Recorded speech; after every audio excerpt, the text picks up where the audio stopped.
Karena hari ini kami telah dimerdekakan, kami telah diangkat, kami telah ditebus oleh darah yang kudus. Terpuji-pujilah nama Bapa dan Roh Kudus kami sambut di hadirat Tuhan saat ini. Haleluya, haleluya, haleluya. Amin. Yang dikasihi oleh Tuhan Yesus, Tuhan ada di tengah-tengah kita. Ada firman yang dibaca, ada kata-kata hikmat yang disampaikan. Itu adalah bentuk dari perkataan-perkataan Tuhan untuk kita. Dan saya sedikit menyampaikan apa yang menjadi kehendak Tuhan. Mazmur pasal 50, perikopnya adalah ibadah yang sejati, Mazmur asal. Yang pasal ini bukan ditulis oleh Daud atau dimasmurkan oleh Daud, tapi ini dimasmurkan oleh seorang Lewi, namanya Asaf. Ayat pertama berkata bahwa perikopnya adalah ibadah yang sejati, Mazmur Asaf. Yang Maha Kuasa Tuhan Allah berfirman dan memang di bumi, dari terbitnya matahari sampai kepada terbenamnya. Dari Sion puncak keindahan Allah tampil bersinar. Allah kita datang dan tidak akan berdiam diri. Di hadapannya api menjilat, sekelilingnya bertiup badai yang dahsyat. Ia berseru kepada as dan kepada bumi untuk mengadili umatnya. Ayat 5 berkata begini: bawalah kemari orang-orang yang kukasihi, yang mengikat perjanjian berdasarkan korban sembelihan. Ini menjadi ayat perenungan bagi kita, dan ini juga kemarin menjadi ayat yang didiskusikan di dalam kita doa dan puasa. Bagaimana Allah mengikat perjanjian dengan orang-orang kudus itu berdasarkan korban sembelihan. Bapak Ibu, di dalam perjanjian lama itu kalau kita baca, waktu Adam dan Hawa itu jatuh di dalam dosa dan kemudian diusir keluar dari taman Eden, dan tidak sedikit pun Adam dan Hawa mendengar lagi apa itu suara Bapa. Bahkan langkah Bapa itu mereka tidak dengar. Tapi suatu ketika Adam dan Hawa ini diberitahukan kepada Kain dan Habil. Kain dan Habil, kalau kamu mau dengar Bapa punya suara, kalau kamu mau dengar suara Tuhan, bikinlah korban, bikinlah mesbah. Kemudian Habil dan Kain, mereka membuat sebuah mesbah dan membakar korban. Habil mempersembahkan korban, Kain mempersembahkan korban. Akibat daripada mereka mempersembahkan korban, Allah yang bersembunyi, Allah yang menahan dirinya dalam kekelaman, Allah yang tidak lagi memperdengarkan suaranya kepada Adam dan Hawa, itu datang dan berjumpa, bertemu dan bersuara kepada Kain dan Habil. Jadi Allah hanya berkenan kepada Habil punya persembahan, tetapi Allah tetap bersuara kepada Kain. Persoalannya adalah karena korban yang dipersembahkan. Jadi Bapak Ibu, ayat yang kita baca tadi, orang-orang yang dikasihi oleh Tuhan atau orang-orang yang benar hati yang Tuhan adalah orang-orang yang mempersembahkan korban. Ketika Kain dan Habil mempersembahkan korban, Allah memperdengarkan suaranya kepada Habil dan Kain. Hari ini kita duduk di tempat ini, Bapak Ibu, Tuhan datang kepada kita. Itu juga ada hubungan dengan apa yang kita korbankan, apa yang kita persembahkan. Suatu ketika Abraham dengan Sarah ini tidak punya anak. Kemudian Tuhan utus malaikat ini dan sampaikan kepada Abraham bahwa tahun depan kau akan dapat anak. Padahal umur daripada Abraham dengan Sarah itu sudah hampir 90 tahun. Sarah dengar begini bahwa malaikat ini itu bicara, saya sudah mati hari. Tetapi apa yang disampaikan oleh Tuhan itu ya dan amin. Ya dan amin. Apa yang keluar dari mulut Tuhan itu ya dan amin. Abraham percaya akan perkataan itu, dan kemudian 1 tahun kemudian Abraham punya anak namanya Ishak. Abraham ini kita tahu sama-sama bahwa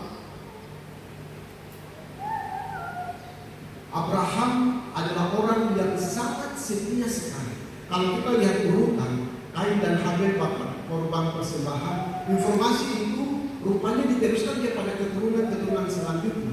Yang buat sama seperti Kain dan Habel dan kemudian Tuhan memperdengarkan suara itu adalah Nuh.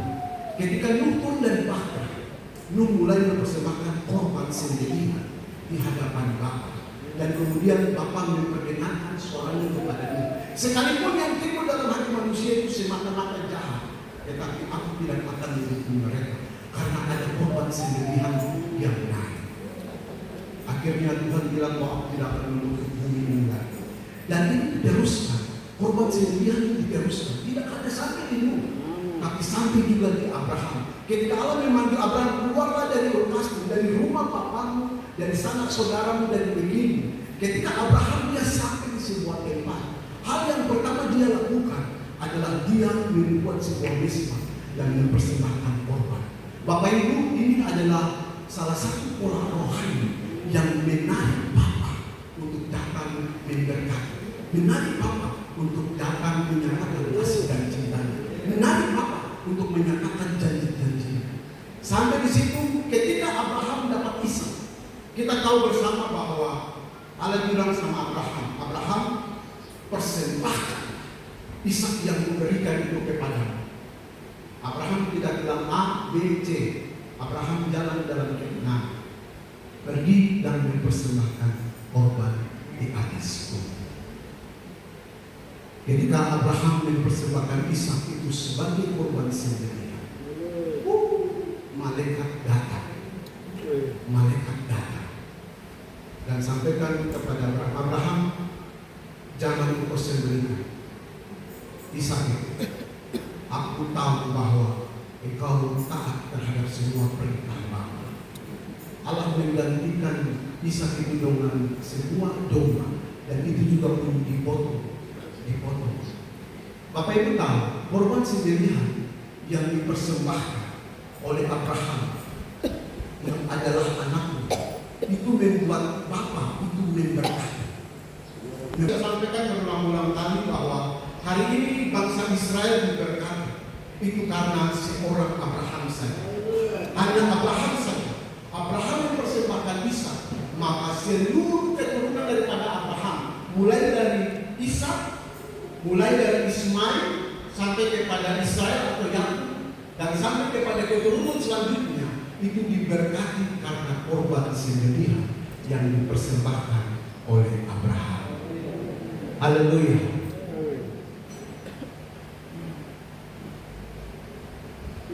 Allah terikat dengan kita itu karena ada korban yang kita persembahkan. Ini sebuah hukum yang firman Tuhan tulis secara baik. Bapak Ibu yang dikasihi oleh Tuhan, saya mau sampaikan begini, kalau tidak dengar suara Tuhan, kalau tidak lihat penglihatan, kalau ada sebuah masalah di rumah, kalau ada sebuah persoalan di rumah, butuh solusi, butuh jalan keluar daripada Tuhan, ambillah waktu untuk mempersembahkan sesuatu kepada Tuhan. Roma pasal 12 ayat 1 bilang begini, demi kemurahan Allah, persembahkanlah tubuhmu sebagai persembahan yang hidup, kudus dan berkenan kepada Allah. Itu adalah ibadah yang sejati. Kalau dalam perjanjian lama itu korbannya adalah domba, korbannya adalah kambing, korbannya adalah lembu, korbannya adalah burung ekor. Tetapi di dalam perjanjian baru, korban sembelihan itu adalah diri kita sendiri yang dipersembahkan kepada Tuhan. Kalau ini kita persembahkan, maka kita akan mendengar suara Tuhan. Mazmur 51 14 ialah jiwa yang hancur, hati yang patah dan remuk, tidak kau pandang hina, ya Allah. Tapi Tuhan menilai korban itu sebagai korban yang hak. Oke Bapak Ibu, di dalam perjanjian lama Abraham punya ketaatan itu membuat bangsa Israel diberkati. Tetapi ada satu orang lagi punya ketaatan yang membuat sampai Israel itu diberkati. Ketaatan dari seorang yang namanya Salomo. Bapak Ibu, Salomo itu ketika menggantikan posisi ayahnya sebagai raja, ayahnya Daud, di Bukit Gibeon, Salomo mempersembahkan korban sendirian sebanyak 1.000 domba, 1.000 binatang. Haleluya. Itu saya sempat bicara di jemaat Galilea yang ibadahnya Efraim. Itu kalau hari ini kita korban 1.000 domba, kandang baju yang ada di bawah ini bersih, batu-batu yang di bawah ini bersih, batu-batu Toraja yang ada di kompleks di bawah sana itu bersih. Karena 1.000 itu tidak sedikit, 1.000 itu banyak sekali. Dan ketika Salomo mempersembahkan korban sendirian itu di Bukit Gibeon, apa yang terjadi? Salomo tidur malam. Salomo tidur malam. Tuhan tidak datang bicara banyak. Tuhan bilang, Salomo, apa yang kau mau? Apa yang membuat sampai Tuhan tidak bicara banyak? Kau minta. Salomo, kau minta apa? Tuhan tidak bicara A, B, C, langsung kasih tahu. Kau minta apa? Apa yang membuat sampai Tuhan mengambil sebuah kesimpulan dalam hati? Karena korban sendirian. Dan orang-orang yang mempersembahkan korban sendirian itu dia terikat. Dan orang-orang ini Tuhan cinta, Tuhan ingin, dan mereka harus dikumpulkan satu tempat. Karena kalau mereka kumpul itu menarik Bapak turun sekali. Bapak Ibu, ketika Allah datang kepada Salomo dalam mimpi, Salomo minta apa? Salomo bicara, Tuhan, saya ini masih muda. Berilah kepadaku hati yang dapat menimbang-nimbang perkara. Karena bangsa yang saya pimpin ini begitu banyak sekali. Tuhan bilang, karena kau tidak minta kekayaan dan umur panjang, saya tambahkan itu lagi kepadamu. Bapak Ibu tahu, akibat korban sembelihan yang dipersembahkan oleh Salomo, Tuhan datang memberkati Salomo. Tidak hanya memberkati Salomo secara lahiriah, baik Allah yang dibangun oleh Salomo itu baik Allah yang sangat berkenan di hadapan Bapa. 2 Tawarikh pasal 7 itu berkata bahwa baik Allah itu Allah berkati baik Allah. Kenapa? Karena Allah yang tempat ini ketika orang dengan doa aku akan dengar. Ketika ada panas atau ketika ada malapetaka orang datang berdoa di bait Allah, maka aku akan mendengar. Itu sebabnya orang Israel itu begitu menghargai sekali bait Allah, karena persoalan Tuhan datang memberkati Salomo karena dan menguduskan bait Allah untuk Allah mendengar segala doa dan seruan. Apa yang menyebabkan Tuhan memberkati Salomo? Korban sembelihan.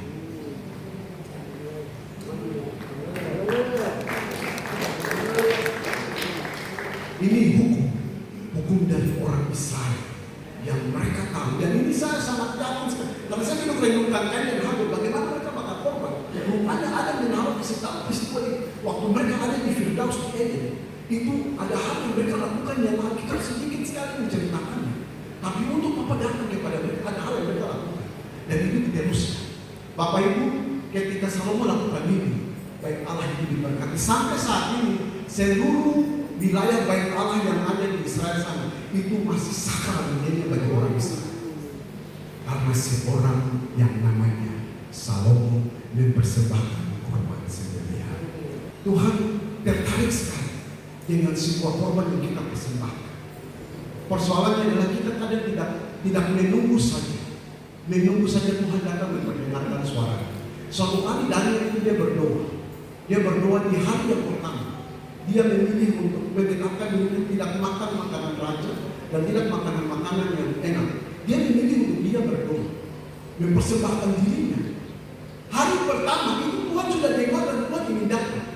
Tetapi karena roh media dan persiap itu seringkali terjadi di udara dan menghalangi malaikat dapat itu terjadi peperangan. Dan malaikat yang membawa pesan itu dihalangi oleh kuasa-kuasa kegelapan. Akhirnya berperang sampai hari 21. Baru Tuhan datang bicara kepada kita.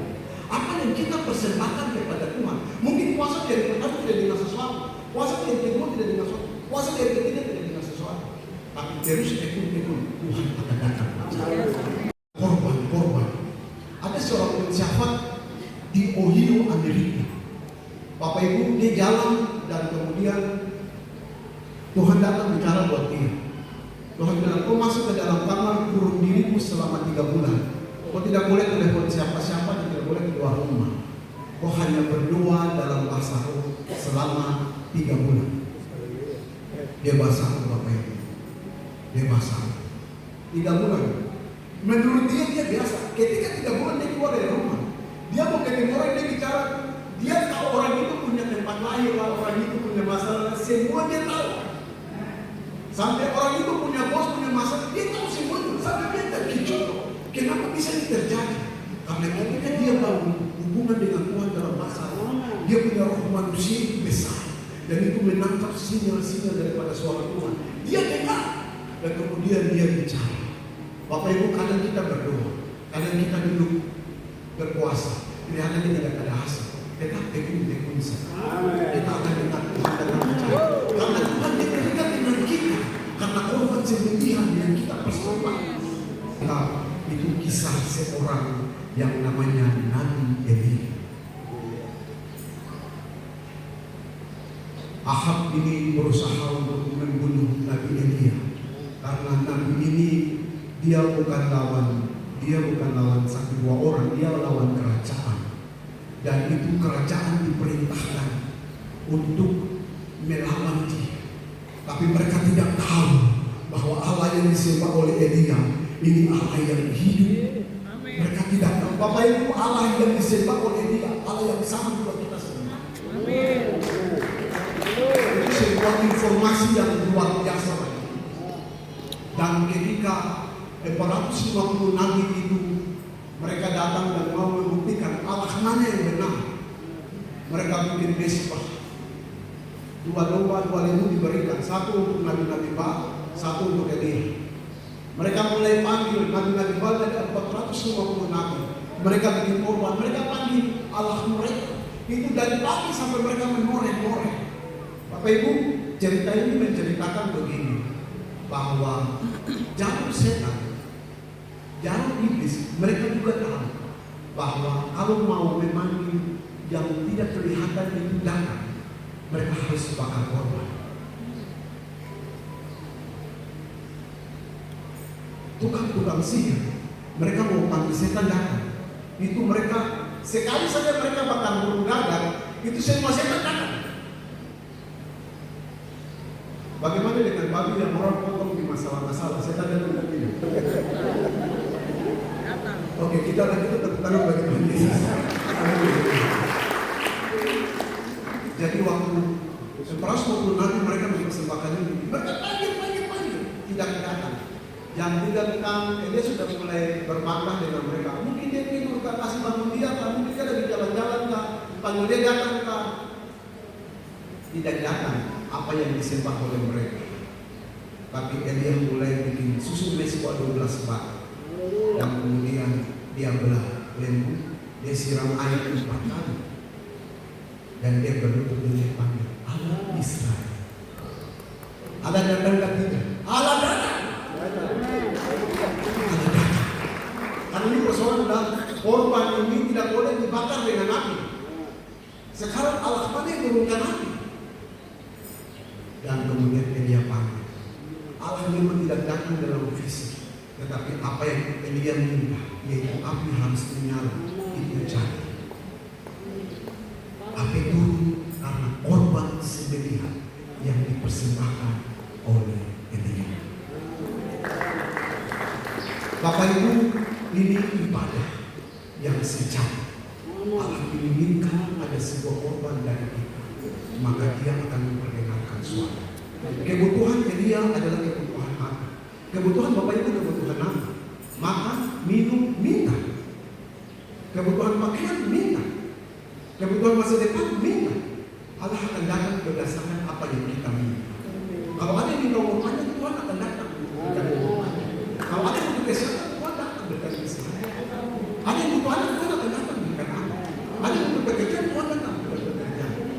Kalau butuh perlindungan, Tuhan akan datang. Tapi ingat, korban sembelihan adalah jiwa yang hancur, hati yang remuk di hadapan Tuhan. Datang hati. Akibat dari orang merendahkan hati dan diri itu ada berkah. Berkah dari tempat yang maha tinggi.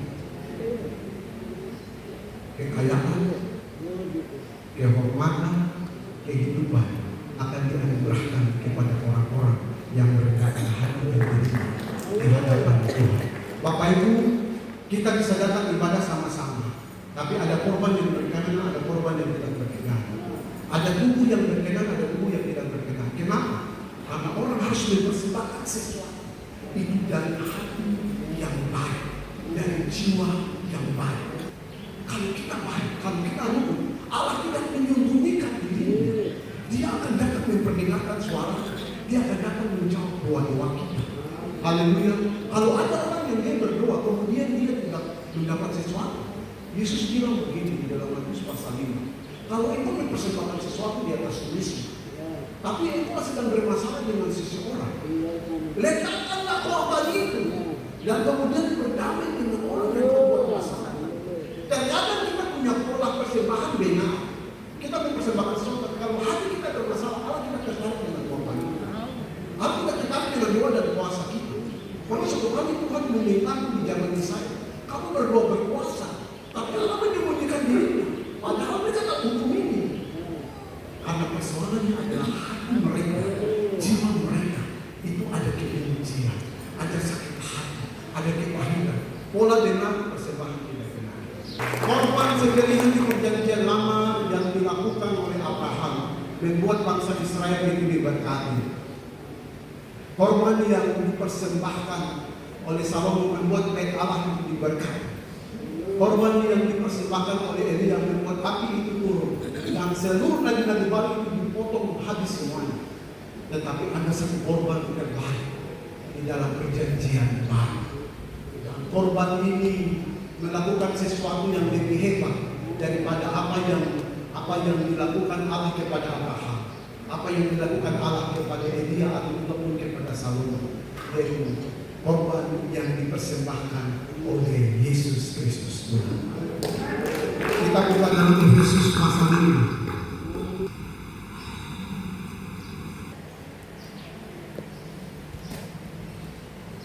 Efesus pasal 5 ayat 1 dan 2. Ayat 2 menjadi inti bagi kita bagaimana Paulus menjelaskan tentang siapa itu Yesus dan apa yang dikerjakan oleh Yesus. Bapak Ibu, kita baca sama-sama ayat ini, kita baca sama-sama dari ayat 1 dan 2. Saya baca berikutnya hidup sebagai anak-anak terang. Sama-sama 1 dan 2, 3, 2, 1.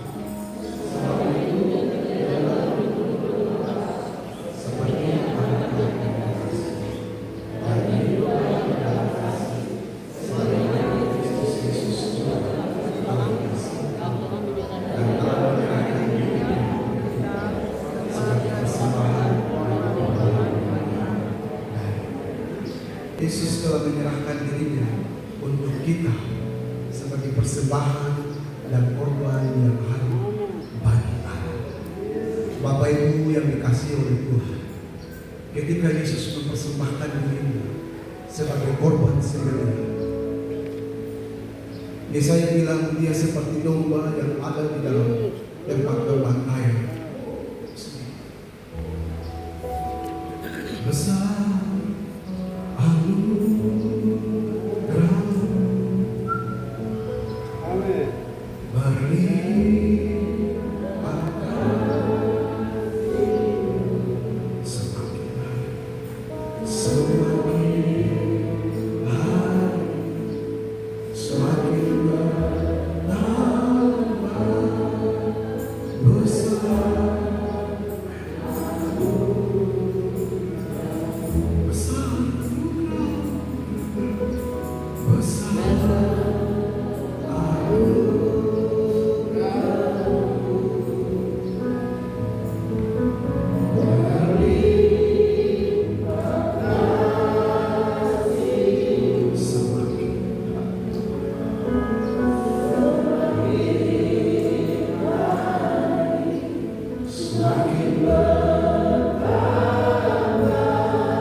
Yesus tahu saat dia menjalani akan ada berkat yang luar biasa, tidak hanya terjadi bagi bangsa Israel, tetapi terjadi bagi bangsa-bangsa lain.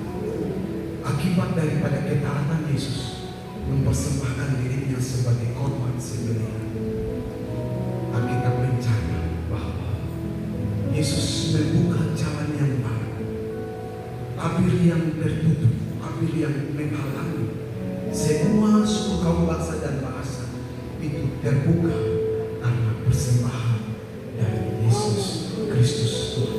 Bapak Ibu, kalau surga ada di tanah Papua itu karena Yesus. Kalau surga ada di ruangan ini itu karena Yesus. Kalau surga ada di hati kita itu karena Yesus. Dan Yesus tidak hanya membuat surga datang, tetapi berkat-berkat rohani di dalam surga itu diangkut dan dibawa dari surga, dibagikan kepada tiap-tiap orang yang percaya kepada Yesus Kristus. Berkat rohani dari surga apa? Orang yang berdosa akan mendapatkan pengampunan. Berkat rohani dari surga apa? Orang yang tidak melihat akan melihat. Orang yang ditolak pemungut cukai perempuan-perempuan Sunda itu ditolak pada zaman Yesus. Tetapi karena mereka percaya kepada Yesus, mereka mendahului ahli Taurat untuk masuk ke dalam kerajaan surga.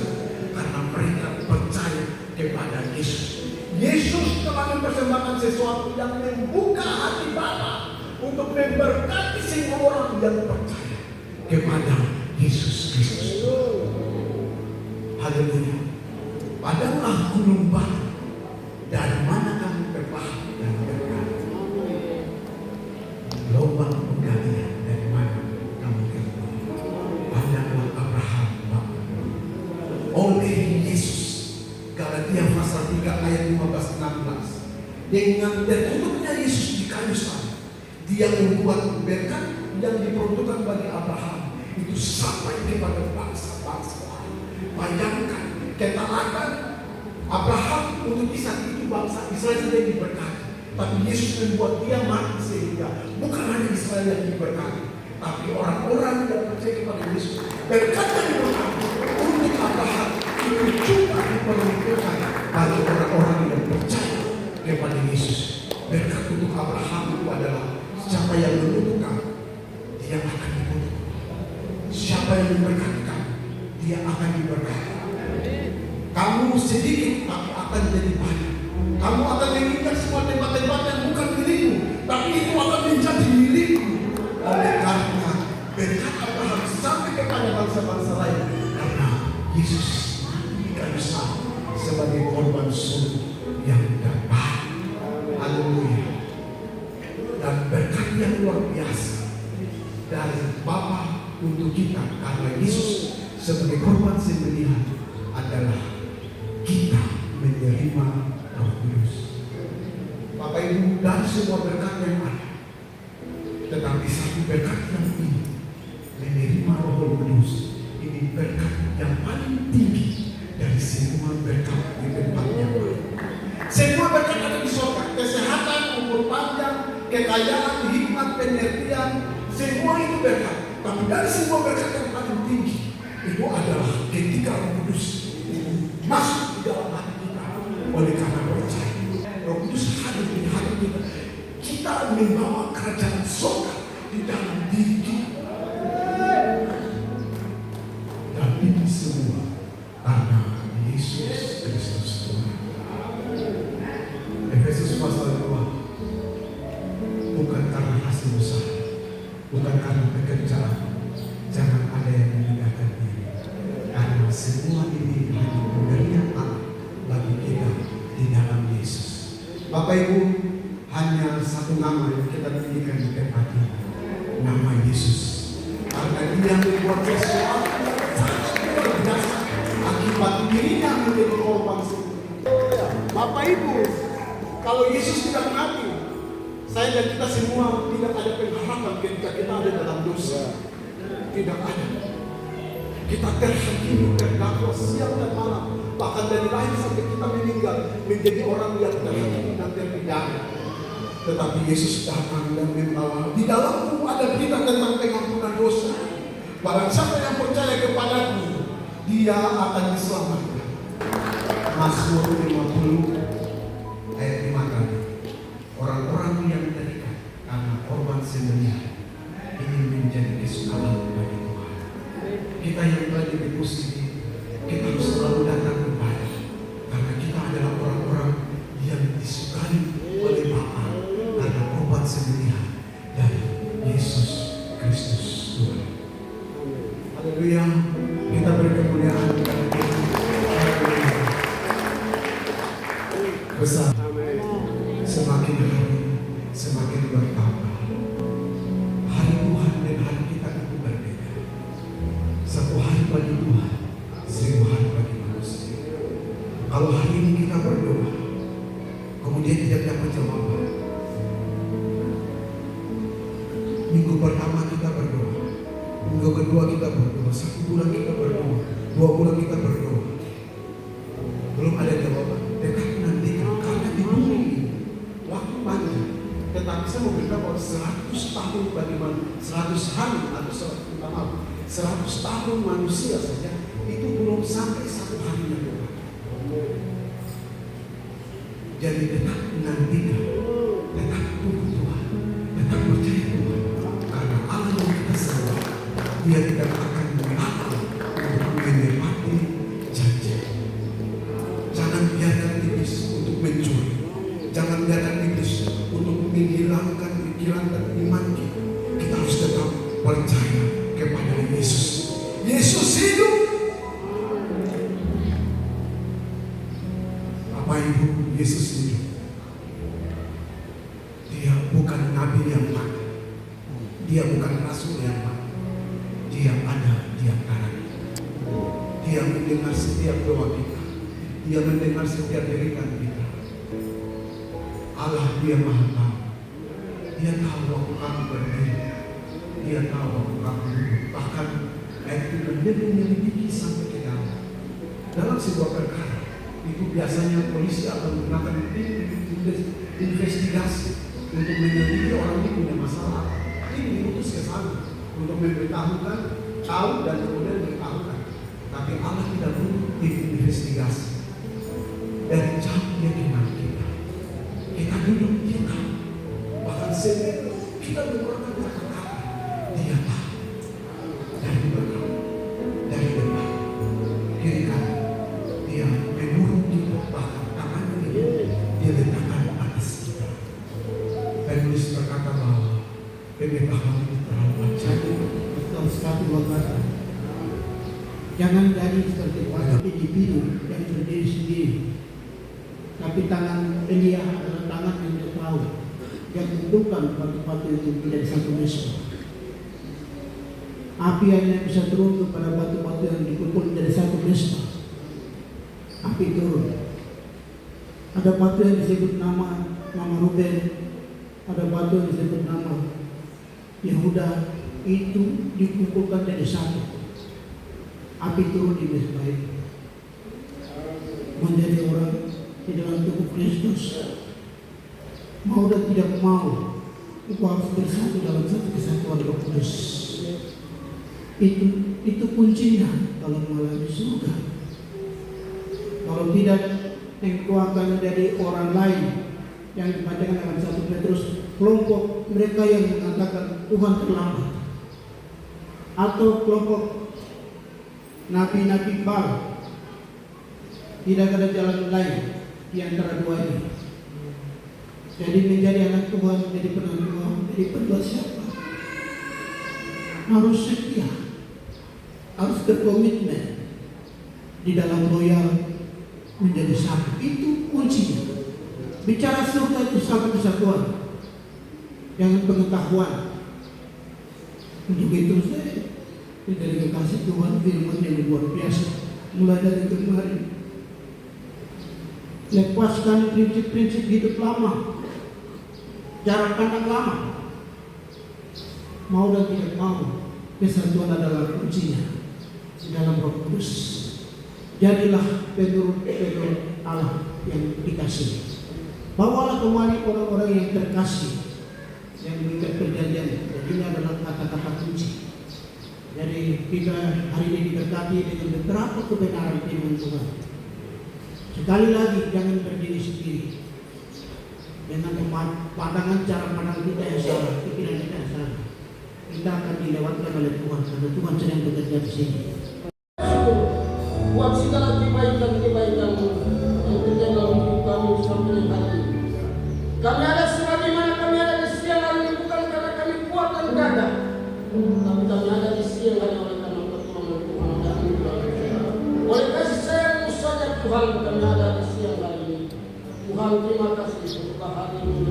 kami nanti hadiranmu lewat kami kami lewat 5 doakan roh untuk bekerja memberkati kami di siang hari ini Tuhan. Kami terus diberkati oleh Tuhan dari hari ini kita untuk selama-lamanya.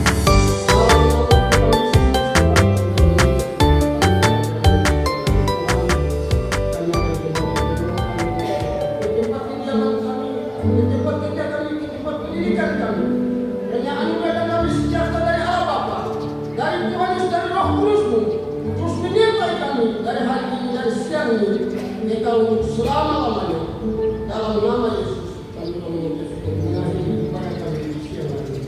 Haleluya, haleluya. Semua kita berkata-kata.